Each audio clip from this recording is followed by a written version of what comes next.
Welcome back to Curse, Code, and Crown, a live play Dungeons & Dragons 5th edition podcast featuring a fully original world and campaign. I am the wizard Cronox, observer of time. Curse, Code, and Crown features our regular voiceover artists and improvisers, Laura Elizabeth as the Orc Count Eta and Princess Gwendolyn, Tyler Hewitt as Makka Deathcap, and Ryan LaPlante as Duncan Danno, alongside our dungeon master, the incredible Tom McGee. So get ready for an adventure including thrills, chills, and hope for a brighter tomorrow. It's time for Curse, Code, and Crown!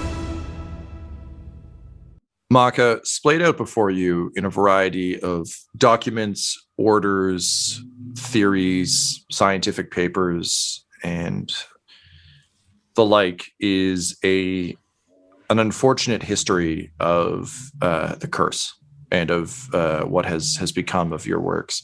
Before we dive in too deeply, we ended last episode with the revelation that all of the cures and the various things you had sort of turned the cluster toward and the spores towards had been turned into a manufacturing building block. What's your immediate reaction to that? Disappointment, I think, really. He really, as close as he was to Bleen, I think he really took an interest and learned about capitalism from the gnomes on the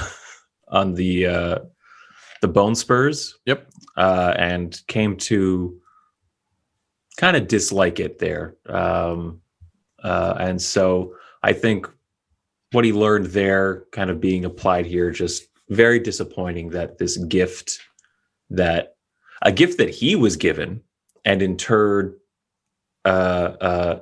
used as a gift to give to the community, to be used in this way for someone's profit, is tremendously disappointing.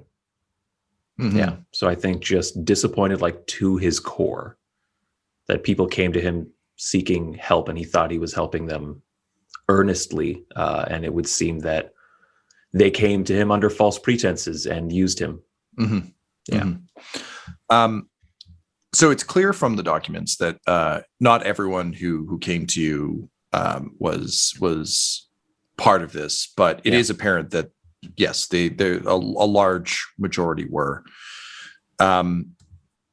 Your investigation, because you rolled a nat 20. It's funny. I was in preparation for this. I was wondering how much kind of lore to unfold for you, but given that you kind of like managed to just dice your way into perfection, you get a whole bunch. So you actually find a proposal that, with the accompanying documentation, is clear went through from a turtle academic named Edelton Branchrain. And Edelton essentially has written a proposal and some observations, some theories, and kind of an idea of where things could go. And as Duncan continues to pull books and Gwendolyn continues to kind of affirm what she can from the Umbos dossier, you begin to read. On the topic of the Biolium cluster and its potential by Edelton Branchrain. My friends, things are somewhat dire here in the conglomerata, or the consortium rather. We had a good run, didn't we? We all remember the glory days of our early, the foundation of our fair city by the four founders, Raffatello, Donael, the others. You're leaving yourself with Michelio and Michelangelo. Yes, Michelangelo. That's basically his name. And the like. When our founding fathers, Leonardo, when our founding fathers saw fit to settle in this hour, we thought that our greatest national resource was the waterways and our mastery of the ability to move safely across the oceans and amongst the islands. And my friends, I'm here to tell you that our teenage turtle founding fathers were incorrect. There's something much greater that we can tap. And it would seem that now, as the other nations are turning their back on us out of some misguided frustration over our very honest attempts to profit off their work, that it might be time to look inward. Now, much has been made over the years of the theoretical biolium cluster. This is the essence that many people seem to describe the organic world as using to bind it all together. Our friends at Apex Industries have often spoken of this as something of interest to them.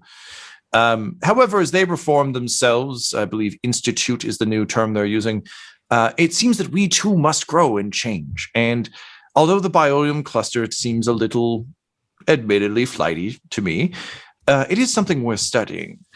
Ever since the incursion by the Kobold invaders, you may have noticed that the cluster, if it can be called that, is operating slightly differently. Recently, a stranger has taken residence out in the swamps. Some remember him as a minor healer. Others think he is a ghost.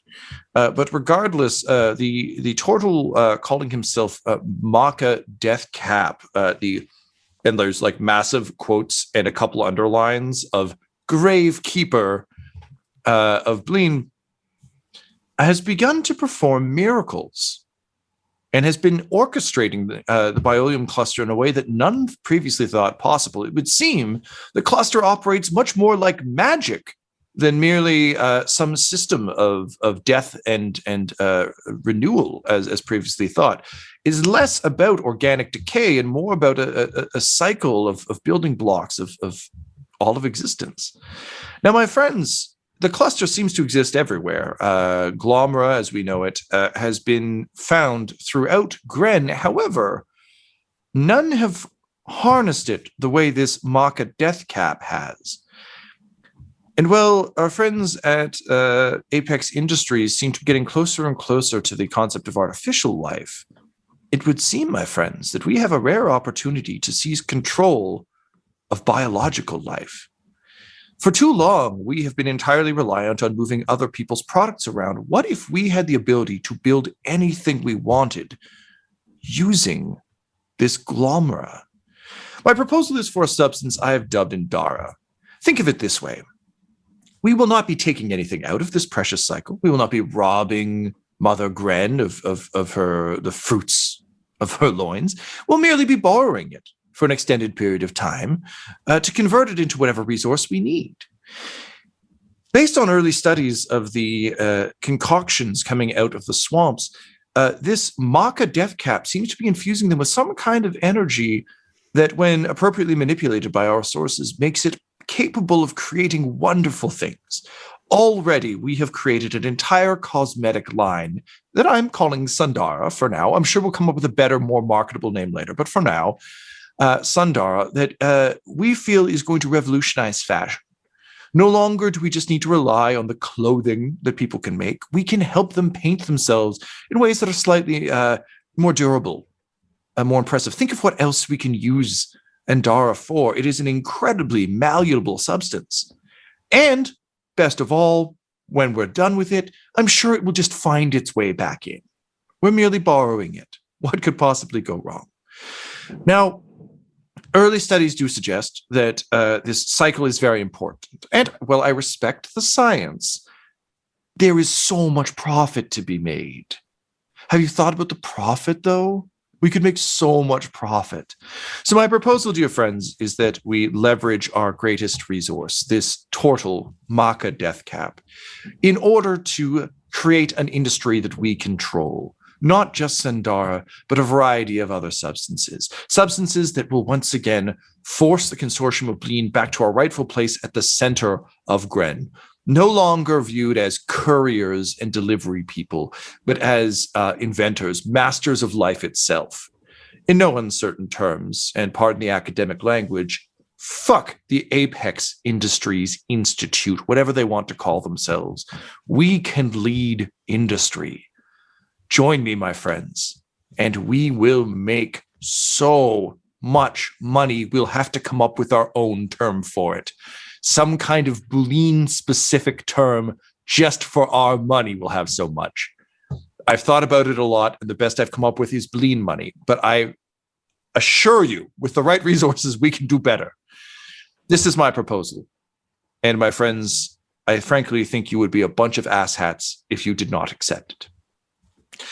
Unfortunately, Makka, the documentation that supports this suggests that it was fully embraced by the Presidentia, Umos's grandfather, as well as the higher-ups, and quite rapidly, quite secretly, but rapidly, the consortium of Bleen turned its efforts to Endara-based product and away from merely being couriers.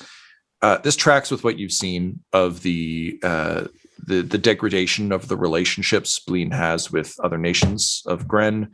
It would seem that they have deprioritized the actual function that they were very good at in order to increase Endara. And unfortunately, from the records, it would seem Endara has spread fairly widely. That said, though it has been a popular baseline for a variety of products, the fact that you were the only one who could produce it meant that it was relatively limited, which meant it was a luxury good, which was fine, but it means that it has been basically sold to very specific places. Sprongbreck was a recipient of a lot. It apparently, for them, they were using it in the development of Emulium. It allowed them to cut some corners and produce at a higher rate. The root folk, of course, wanted it for beautification purposes. It was merely a luxury good they demanded. And you see some other records of various other nations throughout Gren that you have been dealing with. Obviously, Orvel not being one of them because no one dealt with humans.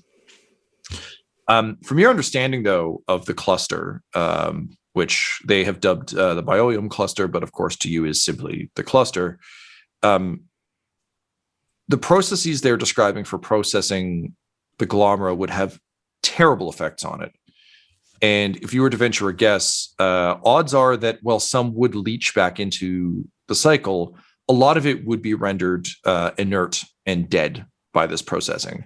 So some is leaching its way back in, but a lot is being lost in translation. And what is returning to the cycle is not as effective. It is likely inert and is likely decayed.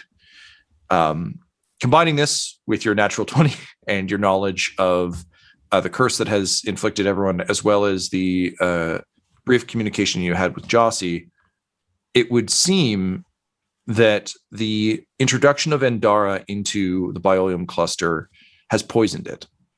And that with the amount of Glomera that has been pulled out of the cycle to be processed, they have likely poisoned and corrupted Jossie herself.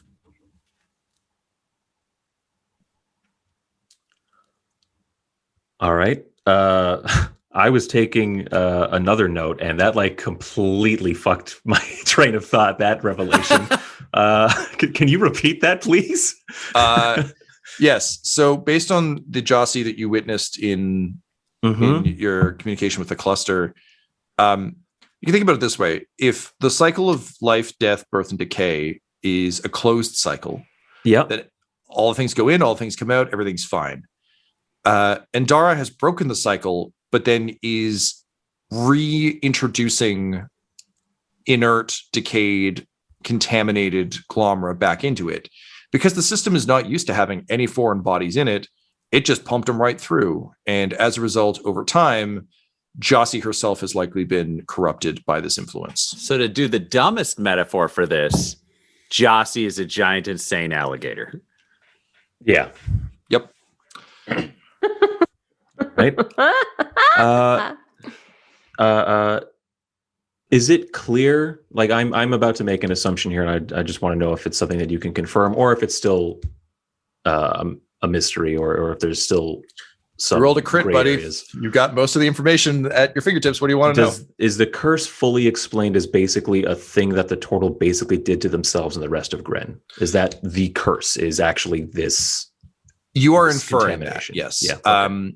It's important to note that once these documents start talking about Endara, beyond Eddleton's initial report and some of the early documents, all of the sort of more universally accepted scientific terms for the cluster and for the spores, columnar that makes up the cluster, drop away pretty quickly. And suddenly, much like if you think about how meat is referred to, they stop calling it like, oh, this is a pig, and they just start calling it pork. So suddenly it's only Endara.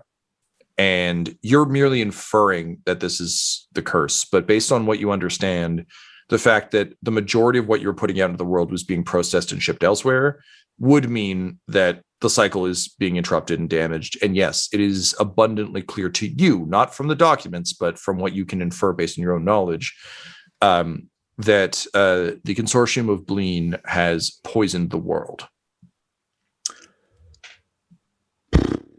I think that just shakes Makka to his core. He is openly weeping over these documents, and I think he lets out like a sound, like an animal. I think it just starts as a groan, and then he just wails.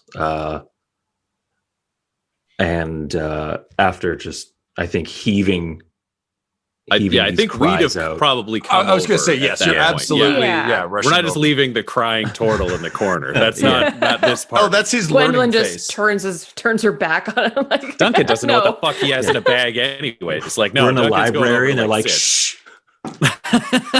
Yeah. I will say the scout from the Mantarans is like looking on, giving you your space, but also looking on in a vaguely concerned way, as a bystander would if you got bad news on your cell phone. I'll do that thing that people do when their friend is like crying at a bar, where you like wave at the bouncer like, I got this, and then go. Yeah, and he just nods back. Like he gets it. He was just I guess the main thing here is, unlike a lot of the people you've met, they're legitimately like, oh no, someone's in pain. How can I help? Rather than like, yeah, this is the best kingdom we've ever visited. not your problem. 100%. Yeah, these guys are great.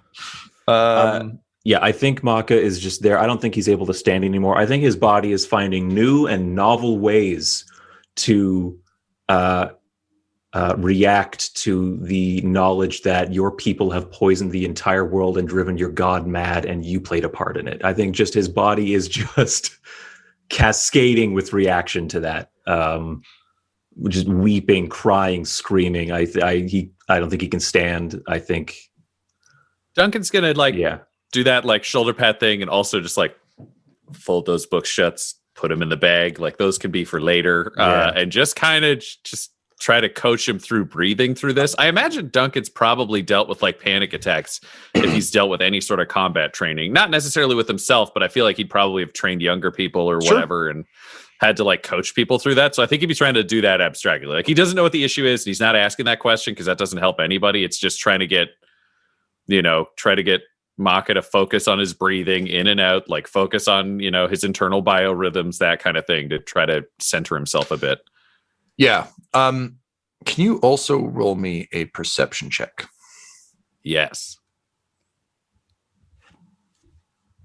I'm going to use one of my inspirations. Fuck. You have two.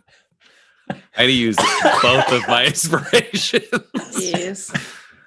Oh, man, when you start with a 6 and then roll a 2, you're like, what a waste of an inspiration. No, that was perception. Yeah. I ended up at a 14. 14. Okay, great.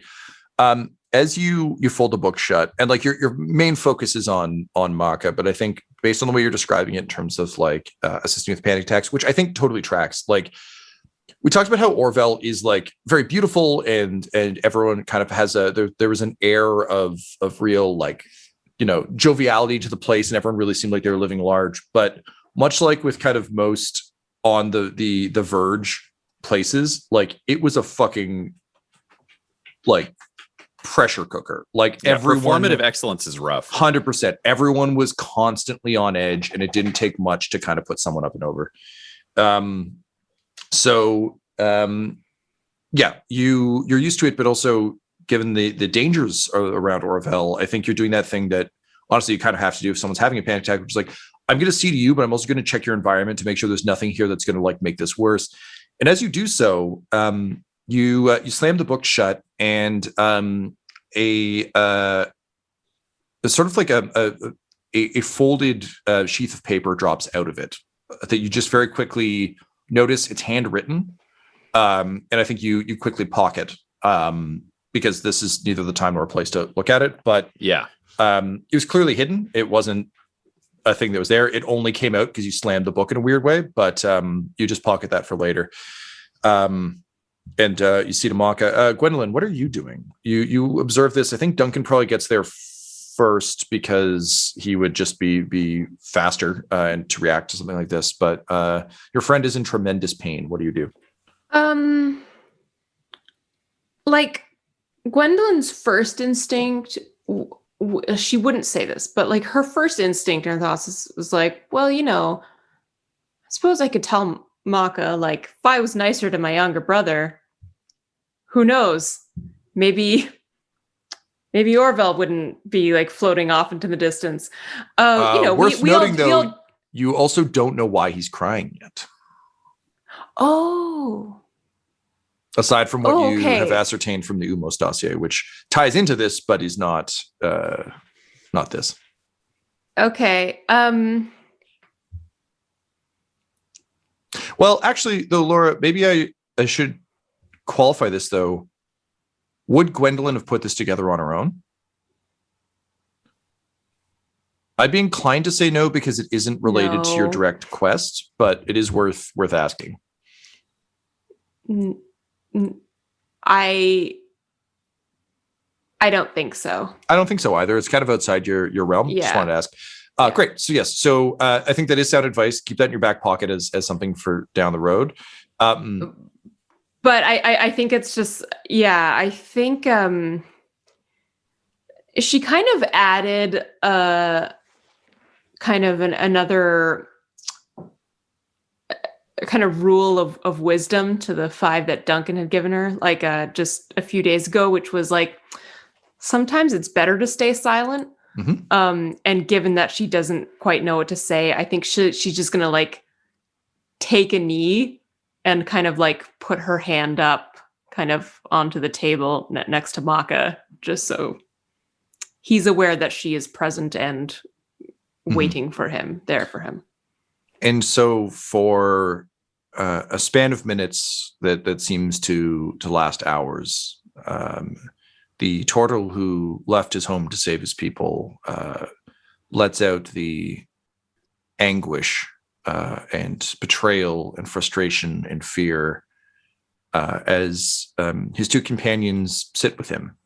And for a time, the deathly silent sunken archive echoes with the wails of one betrayed. Eventually, Makka, you've worn yourself out. He's exhausted. Your friends are beside you. The day of your trial rapidly approaches.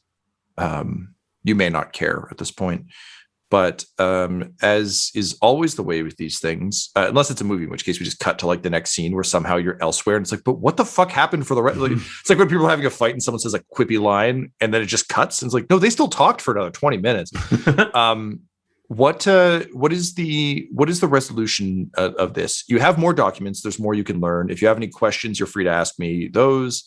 I think we will say that these are Gwendolyn and Duncan doing the research, and will eventually tell you, not like, I'm going to read this book now. Oh, that's interesting. I didn't know it was called Glomera. My name's Brian. I like to skateboard. That's for like 8 people. Well, you got 1, so 7 more. It's to you.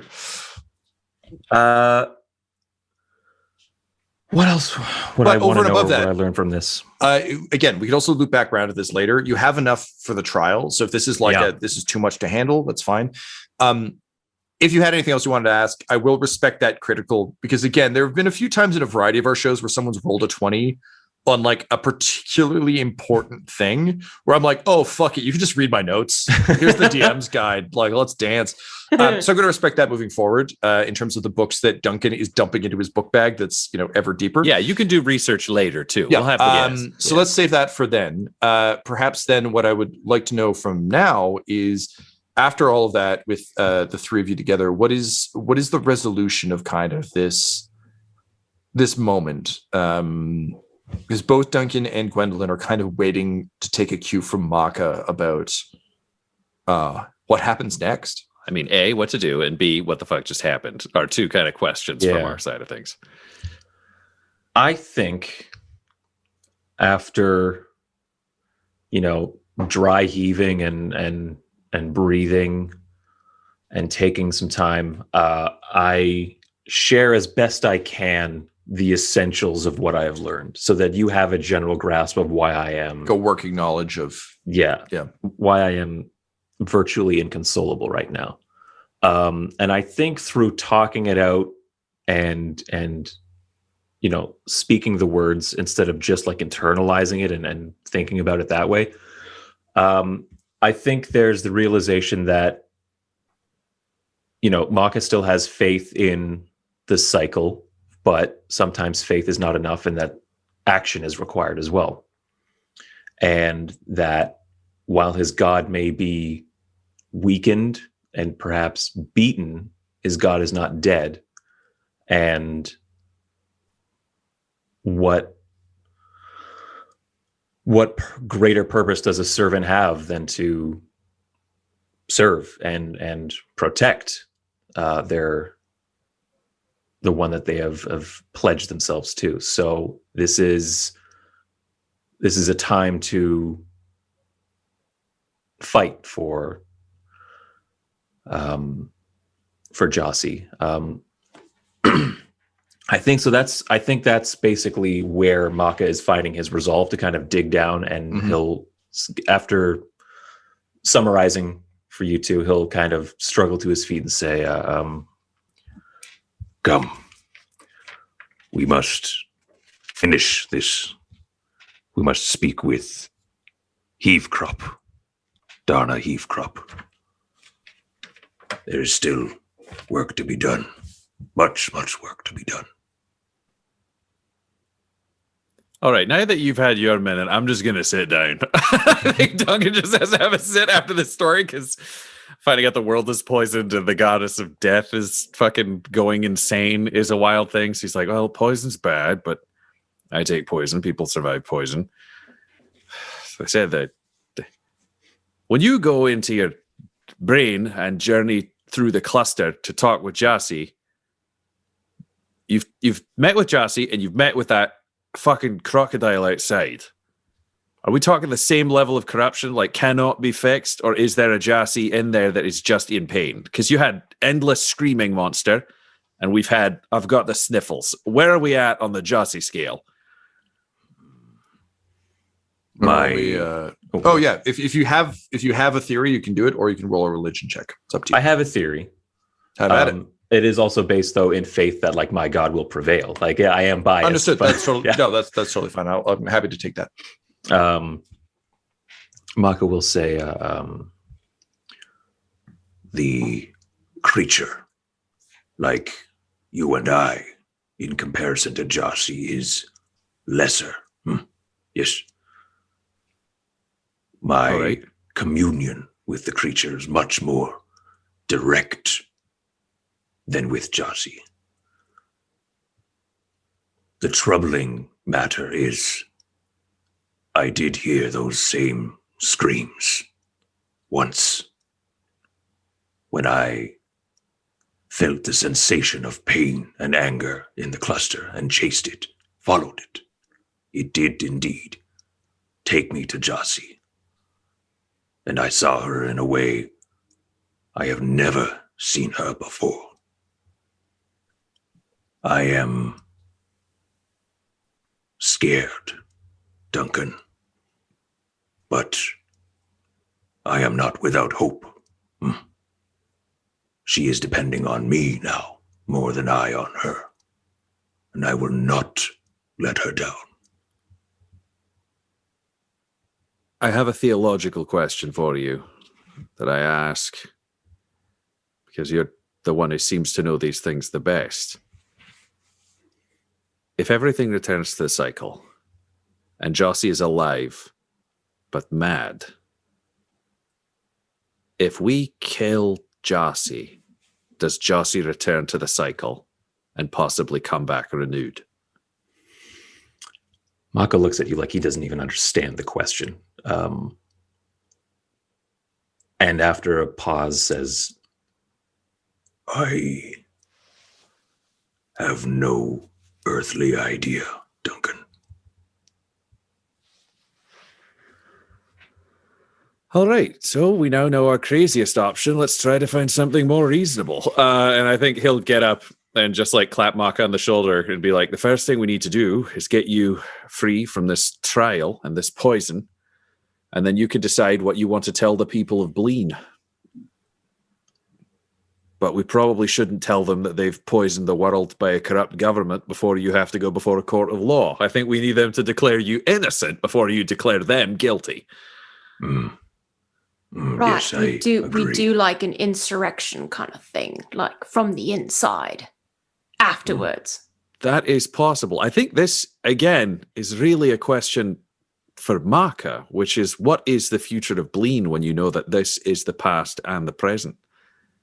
Currently, Bleen and the world have no future.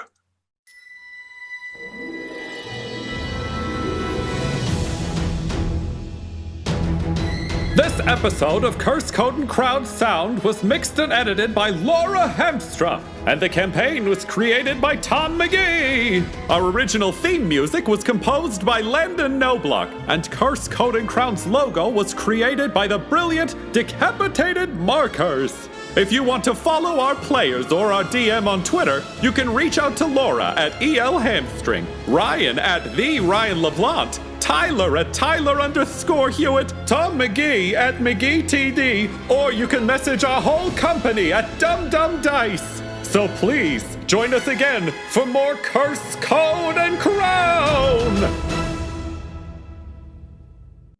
Dum Dums and Dice has to give a special thank you to the supreme beings of our Patreon at this time: Christian Menicola, Long Long, the Half-Blind Prophet, James Cuellar, Charles Grams, Christopher Little, Sue One, George Dolby, One True Artistry, Orion Birchfield, Lord Abradovic, Noel Lewis, Scott Garland, Anthony Griffin, Chet Awesome Laser, Jordan Neesmith, Benjamin V, Gavin and Abby McDonald, Taryn Hefner, Cade Peters, Richard Cranium, Christian Mendez, Anna Zed, Eric Williams, Logan, Fire Unfriendly, Great Dane, Acrix, and Jill and Noel LaPlante. If you want your name to be added to this list, you can join our Patreon too at patreon.com/dumdumdice. Thanks to them, and a little bit of thanks to you.